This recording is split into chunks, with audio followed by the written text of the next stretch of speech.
In this video, we're going to look at how to find or calculate the median and the mode. So starting with this example, it's asking us, what is the median? So something to remember, when the numbers are arranged from least to greatest, smallest to biggest, the median is the number in the middle. So I'm going to start by arranging these numbers from smallest to biggest. So smallest 83, then 85, then 87, then 90, 94, 95, 96. So I've arranged them smallest to biggest.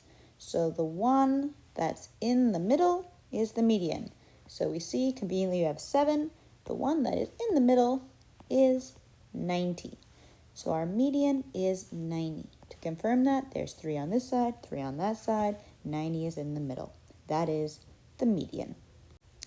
And the second term we're looking at is the mode. So to remember, the mode is the number that appears most often. So here, what is the mode? So I'm going to look and see which number do I see appear most often.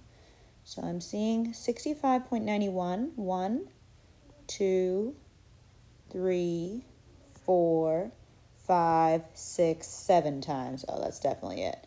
Because the only other number there is 65.53. That appears once by the looks of it, and 64. So obviously, our mode, the number that appears most often, is 65.91 or 65 and 91 hundredths, which we see appearing many times in our list of data. Well, hope that makes sense and helps. Good luck with this section.